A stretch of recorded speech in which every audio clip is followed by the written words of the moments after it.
Good evening, everyone. Today is Tuesday, August 3rd, 2021. Welcome to the Administrative Committee meeting of the San Benito CISD Board of Trustees.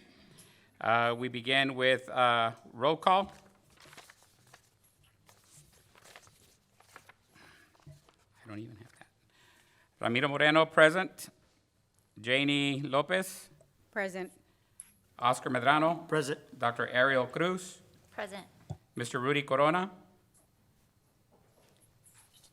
Mr. Orlando Lopez. Mr. Mario Silva. Present. Dr. Nate Carmen. Present. And Mr. Stephen Weller. Present. Okay, item 1.2, public comment. We have 2 public comments, and before we get started with that, let me go ahead and read the information on public comment.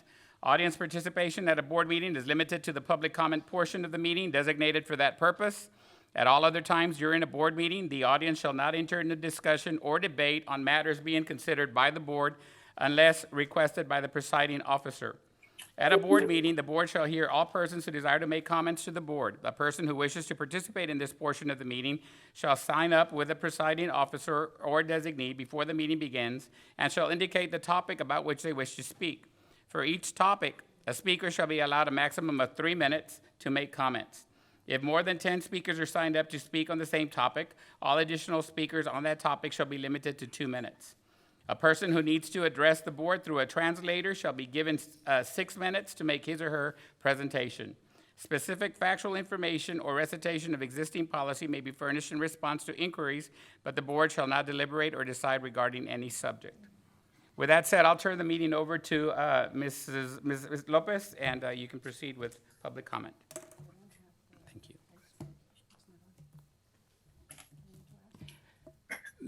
Before we continue, Ms. Gonzalez, Isabel, the live stream is on based on that sound that we heard, correct? Or is the live stream not on yet? You're posting the link? Okay, thank you, ma'am. Good evening, everybody. Welcome. And we'll get started with the Administrative Committee meeting. The time is 5:36 p.m. And we'll start with Dr. Cruz and public comment before we do that. Okay.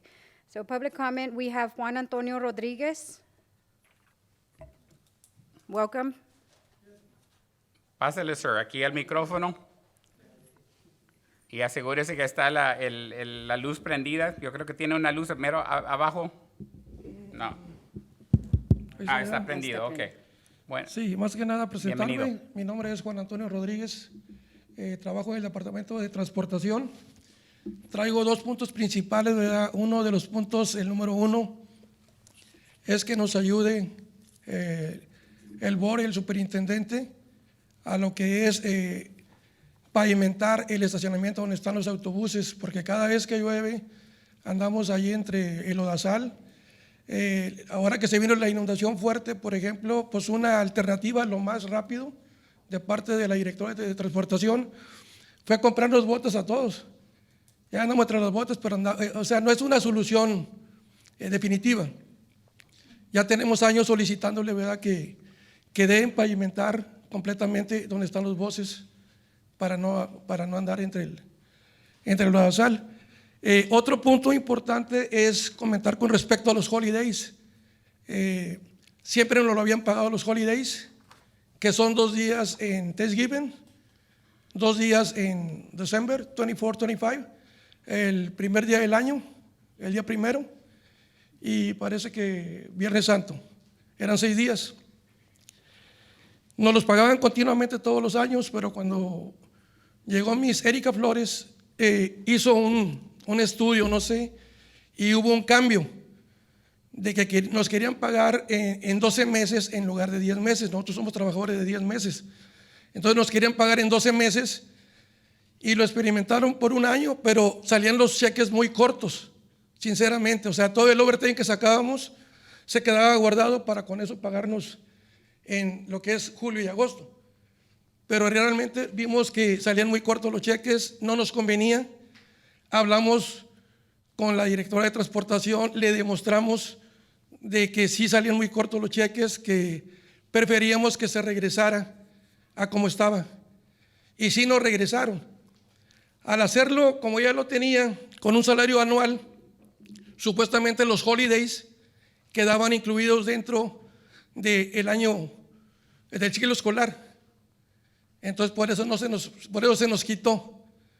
Pero al regresarnos a lo antiguo, sí, regresamos a 10 meses, pero no nos pagaron los holidays. Y de eso ya tenemos 4 o 5 años, del 2016, 2017 para acá.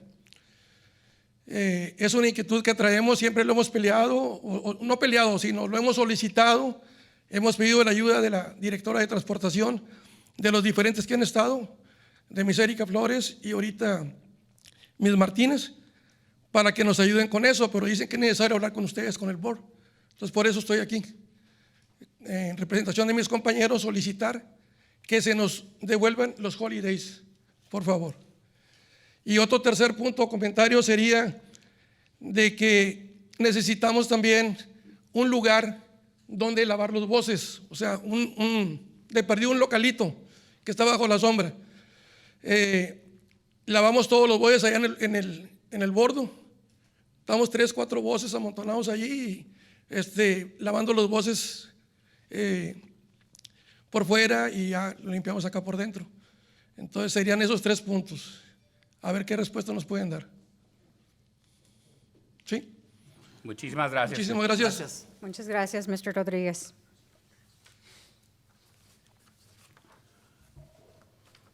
The next comment is from Mary Maney. Welcome, Ms. Maney.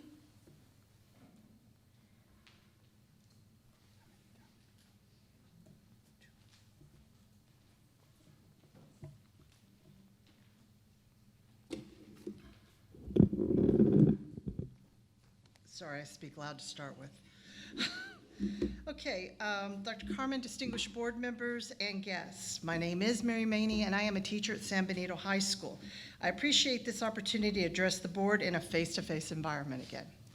Tomorrow is the day that our teachers come back and we get started, so we're almost there. So I really thought positive comments were something that was really needed. So I would like to start off by acknowledging some very helpful staff that we have here at San Benito CISD that do not normally get recognized by anybody.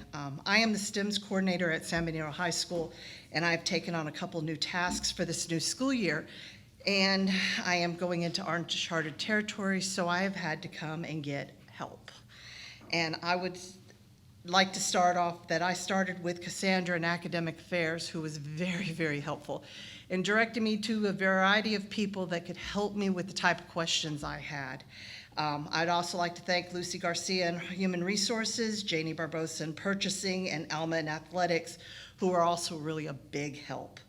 I also would like to thank Mr. Cavazos, Director of Purchasing, for all of his help and guidance. I know that these people don't get a lot of recognition, so I just want to say thanks. You are appreciated for the efforts that you go to make San Benito a better place. That was my first one. The other one is the agenda item 2.1, clarification of stipend.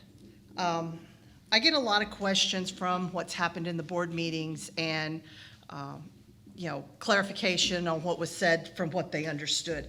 And I thought the COVID recovery stipend was fairly clear and laid out. Everybody was going to get it, but had a lot of questions coming about, did the hourly people actually qualify as being part of everyone?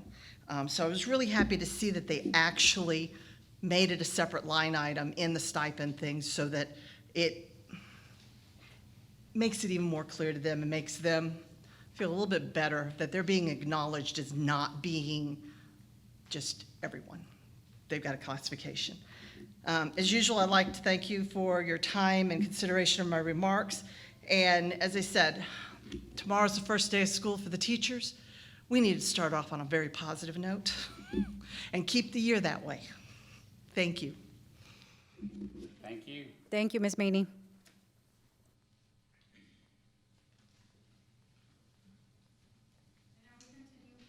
We continue now with agenda item 2.1 with Dr. Cruz, Assistant Superintendent of Administrative Services. 2.1 is review and discussion of revisions to the 2021-22 compensation plan. Thank you. Good evening, Board. We are recommending the following changes, revisions to the 2021-2022 compensation plan. On page 16 of the plan, we are providing clarification for the COVID recovery stipend. It is for all full-time personnel. We've also added a line item, COVID recovery, continuity of hourly employment, full-time hourly personnel, that is new for $500. Our hourly personnel will be included in both the COVID recovery stipend and the COVID recovery continuity of hourly employment stipend. On page 17, we're adding COVID-19 retention for returning teachers and campus administrators. That is a Project Rise stipend through Region 1. Any of the Project Rise grant participants, which is Miller Jordan High School, they're completing that grant or have completed that grant. The Advisory Council for Project Rise voted to allocate funds for this in all of their Project Rise districts. We've also added to our compensation plan under the auxiliary pay scales, pay grade 9, the executive chef, and the CNP area supervisor positions, which are new. And that concludes the changes to the compensation plan, the revisions to the compensation plan, excuse me. Are there any questions about those revisions? This is not a raise, right? This is stipend. Stipends. Stipend, okay. I do have a question. On the previous meeting, we had discussed a possible increase of 1.5 for the hourly staff. And one of the reasons, Dr. Cruz, was because we were looking at the pay for the bus drivers as well. Did you gather any information on that? Do you have any information on that? On just bus drivers? Yes. And hourly? All hourly? Hourly. So we do have information on hourly. We have Ms. Bettis, who's available to present that information for us. So the cost of the additional 1.5 increase is going, for just the hourly staff, is going to cost $288,000. The amount of money that we had, not so much left over, but as part of being able to do increases, the amount of money that we had to work with was $349,000. So when you look at those amounts, we do have room for it. However, because of the cost of the police department increase, if we're gonna be doing a 1.5 increase and the cost of the police department, we're looking at moving around within budget so that we don't touch our fund balance. We're looking at about $435,000 that we're gonna have to cut somewhere in different areas. So being able to do the $500 for the hourly employees through federal is actually a very good, it's a lot, it yields a lot more. So the $288,000 is for 1.5 increase. $500 for 708 employees is $354. So they actually get a lot more with the federal program's $500 increase, or the stipend, excuse me. Just to make sure I heard you correctly, ma'am, you said the 1.5 increase would cost the district $248,000? $288,195. That's for the additional 1.5% on just the hourly employees. 228,000, 288. 88. Okay, and that's 288, and you said because you would be, because we included more police force in our campuses, that would push us over to 435,000 that would be necessary for the increase. Correct. And the police force Correct. that we added, Yes. combined. So right now, with the police department that we're gonna be working on, the additional funds for that is $145,000 that I'm gonna have to move within the budget. But if we add on 1.5%, we're gonna have to move around $435,000. I have a question, if I may, Ms. Pettis. So in looking at these compensation plans and in listening to what you're talking about in reference to how it would affect us financially to give that 1.5 increase and having to move funds around within budget, are you at liberty to discuss how our budget's going to be affected with two new positions as far as executive chef and CNP area supervisor? Those additional positions were already in the budget. They were already budgeted for? Correct. We planned with the anticipation of having those included. Okay, thank you. Yes, ma'am. Yes, sir.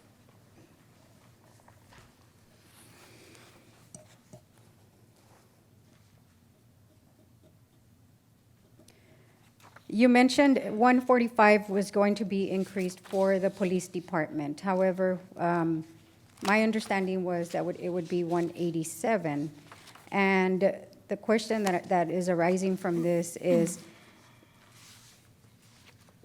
you all had some vacancies in the district, about 9, I'm not exactly sure if it was 9 or 11 vacancies, and some of the funds for the police department were coming from those vacancies, I'm assuming, as well.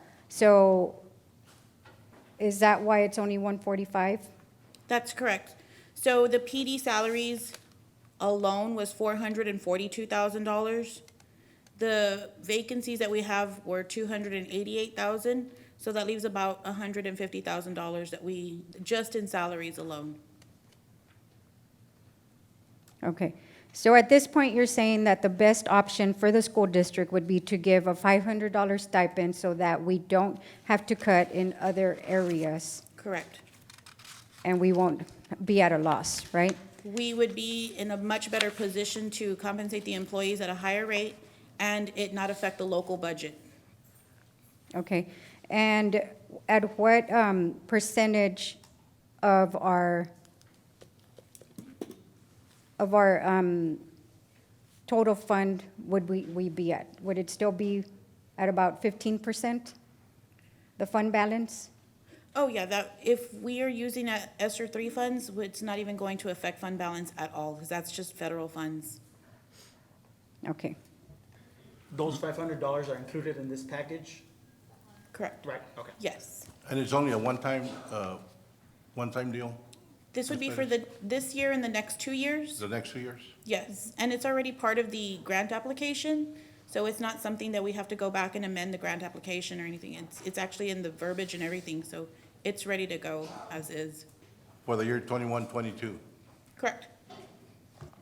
I have one more question in reference to page 16, and this goes back to you, Dr. Cruz. In reference to the COVID recovery stipend for all full-time personnel, and then COVID recovery continuity of hourly employment, full-time hourly personnel. When we discussed this situation, I thought it was pretty clear in reference to part-timers. So what is the status on our part-time employees that give to the district in reference to any type of compensation? And additional compensation as far as COVID recovery or anything like that? Do they qualify, or do they fall under a different bracket because they're indeed part-time? Right, they are part-time, they will not qualify for this, we can look at the fairness, we have a full-time employee putting in 40 hours at least. A part-timer would be in, 20 or less hours, getting the same amount, Thank you. I It's just about wanted to equality. clarify. Thank you, ma'am. So anybody working 30, 35 hours still considered a part-timer? there, 20 or less 20 or hours. less?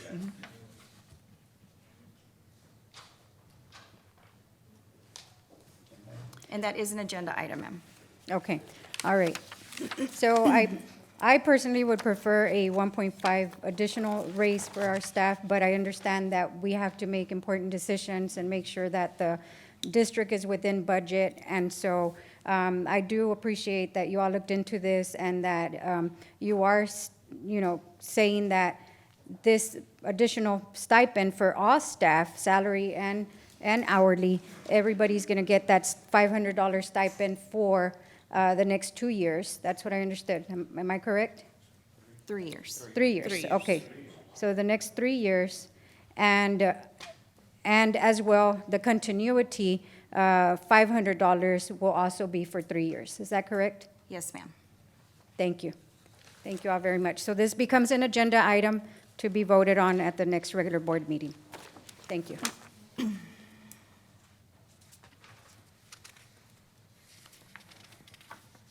The next item is 2.2, review discussion of revision policy DEC local. Yes, we are recommending a revision to policy DEC local. Senate Bill 1359, which is effective September 1st, requires that law enforcement agencies that employ peace officers develop or adopt a policy allowing the use of paid mental health leave for officers who experience a traumatic event in the scope of their employment. And then House Bill 2073 creates a new category of leave for individuals, including peace officers, who are employees of a district. And this is in regards to quarantine leave. So this is policy that TASB Policy Service recommended and provided to us. On page 4 of 6, there are 2 additional portions in this DEC local policy. The first is peace officers' mental health leave. A district peace officer who experiences a traumatic event in the scope of employment shall be granted a maximum of 5 days of mental health leave per traumatic event. And it will be provided in accordance with administrative regulations and shall not be deducted from the employee's pay or leave balance. Then we have the quarantine leave. A district peace officer shall be granted quarantine leave when ordered by the local health authority or the peace officer's supervisor to quarantine or isolate due to possible or known exposure to a communicable disease while on duty.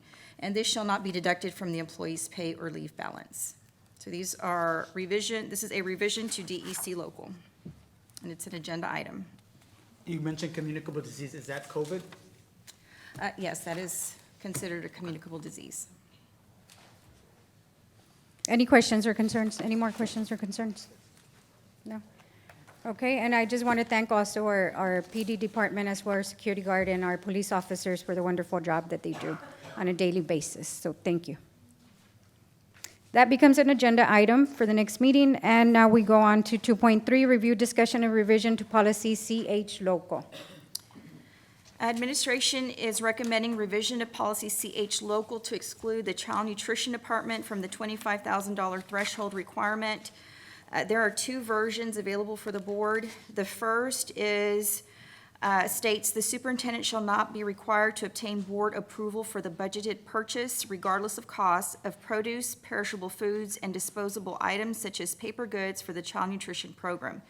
The superintendent shall subsequently report these purchases to the board. The second version is a sample policy provided by TASB. It's their recommended language. The superintendent shall not be required to obtain board approval for the following types of budgeted purchases, regardless of cost, but shall subsequently report them to the board. A purchase made pursuant to a board-approved interlocal contract in accordance with the law. A purchase made through cooperative purchasing program or state purchasing program that satisfies the district's obligation for competitive purchasing. A continuing or periodic purchase under a board-approved bid or contract, or a purchase of produce or fuel. And so the board has a decision to make as far as language. I'd like to recommend at this time, I know that we're probably going to make this an agenda item, but out of both policies, I opt to, my concern was for the board's decision that we had made originally, and working, I know that our food service director works, has a big job, not that other departments don't, but when it comes to feeding our kids, I think we need to be ready. We need to prepare in advance, and so that's one of the departments that I personally wanted to make sure we looked out for at this time and made this revision to focus on the food service department. If I look at page 1 of 2 on the sample policy provided to us by TASB, I personally think that's too broad, and so I would recommend that we don't look at that at this time. I want to stick just to that first proposed revision. In light of things going on right now, is there any way that the board might consider as well adding maintenance purchases. I don't know how many maintenance purchases go between 25 and 50,000, but with the Delta variant on the rise and kids coming back to the classrooms. I think that can be put up to a board vote, but at this time, I'm not at liberty to discuss that as far as yay or nay. I personally, if you're asking me, I don't agree. But again, if that recommendation can be made when we come to a regular board meeting, and if a board member chooses to make that motion, it can be addressed. Okay, But right just- now, as far as and thank you for that, but as far as my opinion, and again, this is my sole opinion, I want to focus on food service at this point. And that was my original request when we met last time. Any other questions or concerns? That becomes an agenda item. Next agenda item, 2.4, review discussion of update to the T-test appraisal list for the 2021-2022 school year. We are recommending to the Board of Trustees that they approve the updated T-test appraiser list for the 2021-2022 school year. These administrators will be allowed to appraise in our school district. And it is an agenda item. Questions or concerns? With the vacancies that are on this list, does it come back for approval? It does. Anytime there's a change to it, we do bring it back to the board. No more questions? This- I do. I have one more question as far as this. Are our other appraisers, for example, if an employee requests a second appraiser, are those included on this list, or is that a separate list? Yes, these are all appraisers that we Included in can there? use in any circumstance, yes. Okay. Thank you. This becomes an agenda item as well. 2.5, review and discussion of 2021-2022 Texas Teacher Evaluation and Support System, T-test appraisal calendar. We recommend the approval of the 2021-2022 Texas Teacher Evaluation Support System, or T-test appraisal calendar. This explains our timeline, when observations can begin and end, what days are excluded from the observation dates, and then timelines of when reports must be submitted. It's an agenda item. Any questions, comments? Okay, 2.5 becomes an agenda item. Moving on to 2.6. Yes, upon the request of the board and in the last discussion, we brought to our board the TASB service agreement for a pay systems review. Excuse me. This is the agreement between Texas Association of School Boards and the district. This would allow them to analyze our current employment data, analyze the competitive pay positions in the local job market, build or adjust. Dr. Cruz, excuse me, I think we did jump. We jumped for 2.7 at this time. We're at 2.6? Did we just not discuss T-test, and is T-test a different? It is, my Right. apologies. No problem. Thank you. So 2.6 is a review and discussion of the 2021-2022 Texas Principal Evaluation and Support System Appraisal Calendar. This is the calendar that will be followed to appraise those who are under TPAS, who will be evaluated under TPAS. It explains the orientation, when it's due, the self-assessment goal setting, and when the summaries and the final evaluations are due. And this is an agenda item.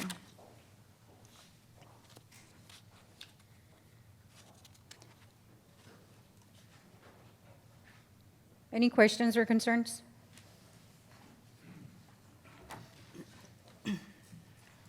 I'm looking at the schedule there. I'll go ahead and ask a question. We have final evaluation and goal setting. That would be June the 8th. It says, once all data has been received and analyzed. Is the goal setting for the following year? It is. So it's a Okay. continuous process, so you end with the goals that were set at the beginning of the year, and it continues on to the following.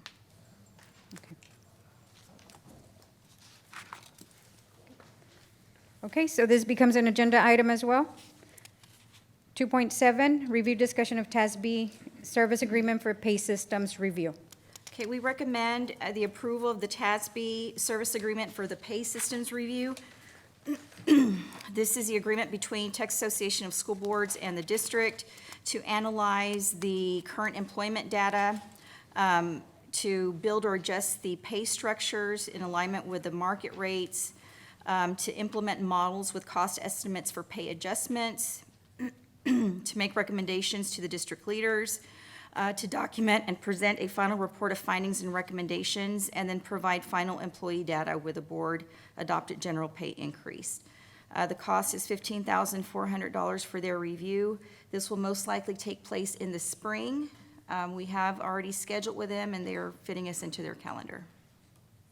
Dr. Cruz, I have a question. The board had also requested a review of, not paid, but staffing. Staffing. And is that the one that we are doing in partnership not only with TASB, but is it Project Rise? It is. Okay, so this has nothing to do with the pay review? No, two different things. That one's already in progress. All right, thank you, ma'am.